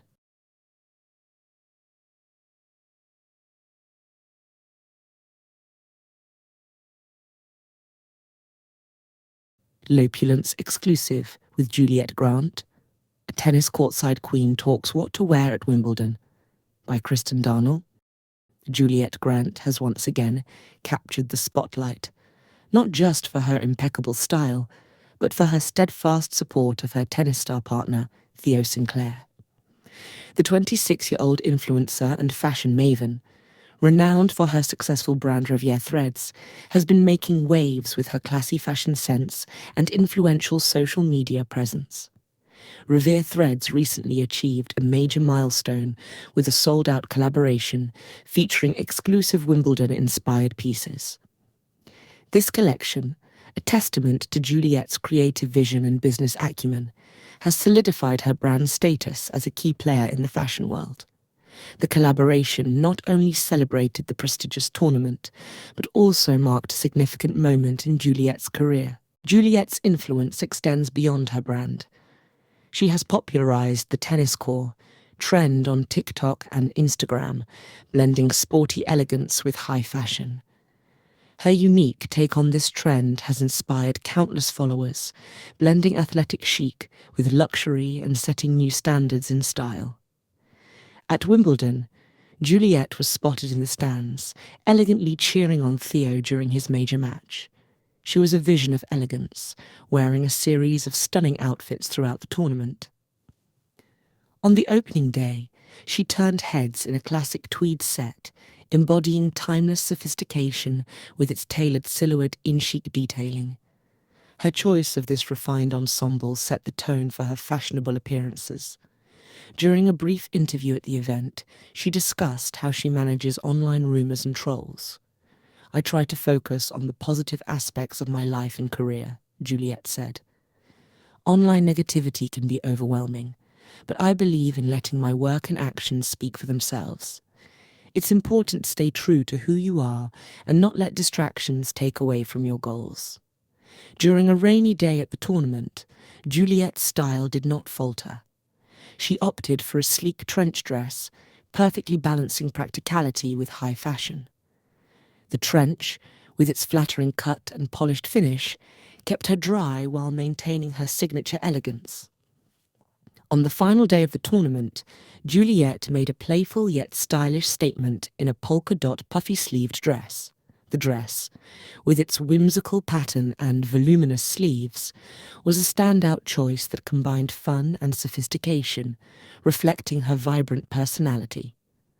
In a heartfelt Instagram post, Juliet shared a photo of Theo celebrating his victory with his trophy, captioned, "Eternally proud of you, babe."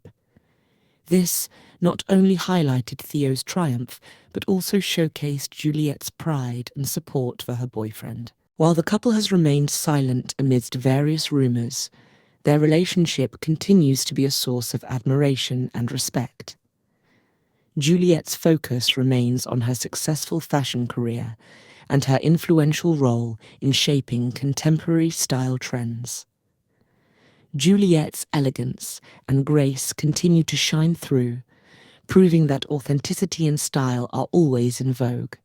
You can follow her at the handle worn by Juliet. Morgan sank into the plush armchair in her suite, the weight of her recent experiences palpable in the quiet, opulent space. Her eyes, sharp with an almost predatory curiosity, scanned the latest fashion publication on her laptop. Juliet Grant's interview was on the front page of L'Opulence, with glossy photos showcasing the young influencer's latest sartorial triumphs at Wimbledon. Morgan scoffed, her lips curling into a dismissive sneer. Morgan's envy bubbled to the surface as she read about Juliet's meteoric rise. "Why couldn't I have been that successful at 26?" she muttered, her frustration tinged with bitterness. Juliet had been signed to one of the world's most prestigious talent agencies early in her career, while Morgan had been navigating a different kind of struggle. Her path had been consumed by lackluster auditions, relationships, and social climbing rather than the glittering heights of fashion. She scrolled down the page with a mixture of irritation and curiosity, comparing her own career trajectory to Juliet's. The young influencer's seemingly effortless ascent felt like a sharp contrast to Morgan's convoluted journey of fame and disappointment. Morgan's thoughts were interrupted by the recent memories of her evening with Heather. It was her second night in London, and the day had been filled with an art gallery visit and polite social chatter. Heather, her old friend from college, had moved to London after marrying a successful director. The two had reconnected over art, and Heather's enthusiasm had been contagious. As they walked through the gallery, Heather had excitedly shared news about her husband's latest project. "Morgan," Heather had said, her eyes sparkling with mischief. "There's a film my husband is writing, and I immediately thought of you for the lead role. You'd be perfect." The prospect had ignited a flicker of hope in Morgan's chest. It was a tantalizing possibility. A chance to break away from the shadows and reclaim some of the spotlight she once wanted. Yet, the conversation was tinged with an underlying uncertainty. She had been down this road before, promises and potential that often faded into nothing. Now, sitting in her hotel room, Morgan felt the weight of her frustrations and ambitions pressing heavily on her. Juliet's success seemed to mock her own struggles, and the promise of a new role was both a glimmer of hope and a reminder of the elusive nature of her dreams. She picked up her phone, scrolling through social media, trying to distract herself from the gnawing feeling of inadequacy. The world of high fashion and luxury was a constant reminder of what she desired but couldn't quite grasp. Morgan longed for the validation and success she saw others achieving, all while navigating the complex web of her own life's demands. As she set her phone aside, Morgan resolved to focus on the opportunity Heather had hinted at. Perhaps it was a chance to step into a new role, a fresh start that could realign her career and offer her the recognition she craved. For now, she would push through the green-eyed monster of jealousy and channel her energy into exploring this potential path, hoping it might be the breakthrough she had been waiting for. Morgan stepped into the plush, dimly lit interior of the Haven Society, feeling a slight lift in her spirits as the familiar ambience of luxury and exclusivity enveloped her. Leo had invited her for drinks, and she was looking forward to catching up. He was already at their reserved table, a corner booth with velvet cushions and a polished mahogany table. His warm smile greeted her as she approached. "Morgan, it's great to see you," he said, rising to give her a friendly hug. "I've been looking forward to catching up." "Thank you for inviting me," Morgan replied, sliding into the plush seat opposite him. She gave him a genuine smile, though she couldn't entirely mask the weariness she felt after her recent encounters. Leo wasted no time in setting the mood. "You look like you could use a bit of cheering up," he said, signalling to a waiter. "How about we start with some of our finest cocktails and a little dessert on the house?" Morgan's eyes lit up at the offer. "That sounds wonderful. I could definitely use a bit of indulgence." As the waiter arrived with a selection of elegant cocktails and a decadent dessert platter, Leo's perceptive gaze never left her. "So, how have things been going? How's London treating you?" Morgan took a sip of her cocktail, savouring the rich flavours. "London's been busy, but I'm still adjusting to the pace. It's been a bit of a roller coaster, to be honest." Leo's expression softened with empathy. "I can imagine. The high life isn't always as glamorous as it seems. But you know, sometimes the best connections and opportunities come when you least expect them." Morgan arched an eyebrow, intrigued. "What do you mean?" Leo leaned in slightly, his voice low and conspiratorial. "There's someone I think you should meet.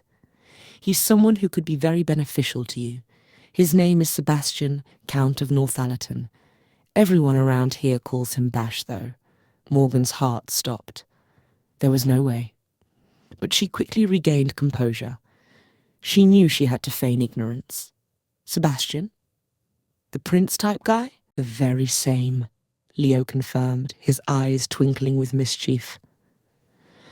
"I know he's been a bit of a playboy, but there's something about you that I think would be a perfect match for him. You'd be able to bring a fresh perspective into his life." Morgan's mind raced as she weighed her options. Meeting Sebastian could be an excellent opportunity, but she wanted to appear nonchalant. "I don't know, Leo. I'm not sure if I'm ready for a setup." Leo waved off her hesitation with a reassuring smile. "Trust me, it'll be worth it. I'll arrange a private gathering where you can meet him. It's an exclusive event with no photography allowed, so it'll be a more intimate setting." What do you say? Morgan nodded, her gaze steady. Okay, maybe. But I have to admit, I'm curious about him beyond the surface. I mean, is he nice? I just like a guy who's kind underneath his job or status. If he's not nice, it doesn't make sense for me to get involved. Leo chuckled softly, clearly amused by her feigned concern. Sebastian can come off as a bit aloof sometimes, but underneath that exterior, he is actually quite compassionate. He's involved in several charitable causes and genuinely cares about making a difference, though he doesn't always show it in public. The idea of meeting him, especially in a private setting, was tempting. However, she tried to maintain her composure and play it cool. Sebastian, huh? That does sound intriguing. But what makes you think we'd be a good match? Leo's eyes sparkled with a knowing glint. From what I know about both of you, I think you'd complement each other well. He's been looking for genuine connections beyond the usual social scene, and you, with your unique charm and background, could be just what he needs. Morgan knew meeting Sebastian in a private setting could open doors she'd been striving to unlock. She didn't want to appear too eager, but the prospect was too enticing to pass up. Leo's smile widened, clearly pleased with her response. It's happening later tonight. I'll make sure you're on the guest list and provide you with all the details. It'll be a chance for you to mingle and connect with Sebastian. She took another sip of her cocktail, her mind already strategizing how to make the most of this opportunity. That sounds great, Leo. I appreciate the chance to meet him and see where things go. Morgan stared at her reflection in the full-length mirror, taking in the striking image before her. The black dress clung to her curves in all the right ways, its sleek fabric catching the dim light with every subtle movement. The red heels added a daring touch, elongating her legs and giving her a confidence boost. Tonight, she looked every bit the Hollywood starlet she intended to be. As she adjusted the strap on her dress, she mentally prepared herself for the private party. The opulent affair was being held at one of the most extravagant estates she had ever set foot in, and she knew it was her chance to make a memorable impression.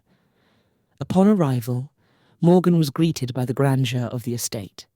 The entrance hall was adorned with crystal chandeliers and golden accents, while the scent of expensive flowers and polished wood filled the air.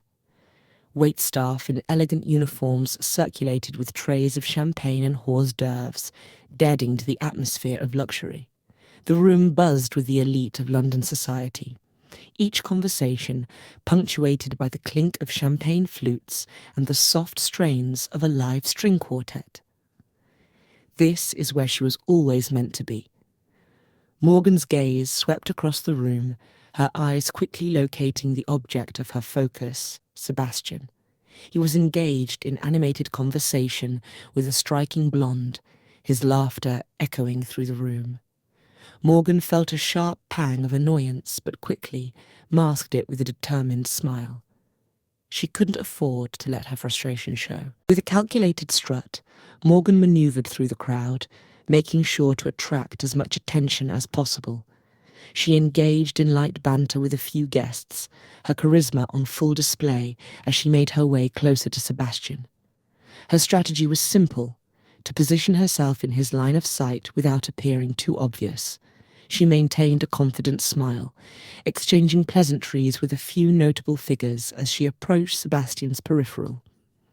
As she drew closer, Morgan's anticipation grew, but she was taken aback by what she saw. Sebastian, in contrast to his polished public image, was behaving like a frat boy. He was laughing loudly, his arm draped casually around the blonde's shoulders, and his demeanour was far from the refined aristocrat she had envisioned. The ease with which he interacted with his surroundings made it clear that he was more at home in a rowdy party than at a formal gathering. Morgan's heart sank slightly. This was not the poised, sophisticated Sebastian she had imagined. Nonetheless, she was determined not to let this setback dissuade her. Her goal remained unchanged: to capture his attention and make a memorable impression. She spotted an opportunity as Sebastian began to drift away from the blonde. Taking a deep breath, Morgan approached a nearby group engaged in a lively conversation. She joined in seamlessly, her laughter and charm drawing the attention of those around her. Her calculated presence began to shift the focus of the group towards her. Out of the corner of her eye, she saw Sebastian glance in her direction. His eyes lingered on her for a moment before he turned back to his conversation. Morgan's pulse quickened. She could tell that she had managed to catch his attention, albeit briefly. Without missing a beat, Sebastian approached her, his steps sort of unsteady because of the alcohol. "You look like you're having a great time tonight. I don't think we've met. I'm Sebastian." Morgan turned to him with a practiced smile, her eyes widening in pleasant surprise. "Morgan, it's nice to meet you, Sebastian. I've heard a bit about this party, but I must admit I wasn't prepared for such grandeur." Sebastian chuckled, clearly in good spirits. "Well, we do like to put on a show now and then. So, what brings you here tonight?" Morgan took a moment to compose herself, her charm fully engaged. "Oh, just looking to enjoy the evening. I'm always up for experiencing new things and meeting interesting people. And it seems I found the right place." Sebastian's gaze lingered on her, intrigued by her response. "Interesting people, huh? I suppose I might be able to fit that bill. What's your story?" Morgan decided to lean into the party girl persona, her laughter light and flirtatious. "Well, I'm not sure how interesting I am, but I do know how to have a good time. I've been told that tonight is all about letting loose, and I'm here to make the most of it." Sebastian's grin widened, clearly enjoying her approach. "I like that attitude. Most people here seem so caught up in the pretense. It's refreshing to meet someone who's just here to enjoy themselves." Morgan flashed a playful smile, feeling her confidence surge. "Exactly. Life's too short to take everything so seriously. Besides, it's more fun when you can just relax and be yourself." Sebastian seemed genuinely interested, his eyes bright with amusement. "I couldn't agree more. So, tell me, what's your favourite way to unwind and have fun?" Morgan's heart raced as she navigated the conversation, her flirtatious banter designed to keep him engaged. She recounted lively stories from her college days, her anecdotes painting her as someone who knew how to enjoy life to its fullest. As the night wore on, she made sure to keep her energy high and her charm at the forefront, guiding their interaction in the direction she wanted. At one point, as they swayed to a slow melody, Sebastian's gaze locked onto hers. He leaned in, and before she could fully process what was happening, their lips met in a kiss that was both unexpected and thrilling. It was a moment of impulsive magic, a fleeting touch of passion in the midst of opulence. Morgan, however, had her own plans. She abruptly pulled away, a look of mock urgency on her face. "I'm afraid I have to go," she said, trying to keep her voice light. Sebastian's eyes widened, a hint of disappointment flashing across his face. "So soon? Is everything all right?" "I have to be up early," she explained, though it was a complete lie. As she turned to head out, her eyes sparkled with mischief and triumph. Outside, the cool night air felt refreshing. Morgan waited by the curb, the sound of her Uber approaching in the distance. Sebastian followed her, his eyes never leaving her, as if she were Cinderella slipping away from the ball. "Wait, here's my number," he said, giving her a piece of paper. As the sleek black car pulled up, Morgan's heart fluttered with a mix of excitement and satisfaction. She gave Sebastian one last, teasing kiss blown from her fingertips. "Thank you for the night," she said, her voice a blend of playfulness and genuine warmth. The car door closed behind her, and as it pulled away from the curb, Morgan looked back to see Sebastian standing there, a wistful smile on his face. She couldn't help but laugh softly to herself. Her plan had worked. she had managed to captivate the most eligible bachelor, all while maintaining her carefully crafted facade. As the car drove off into the night, Morgan's laughter echoed in the quiet street.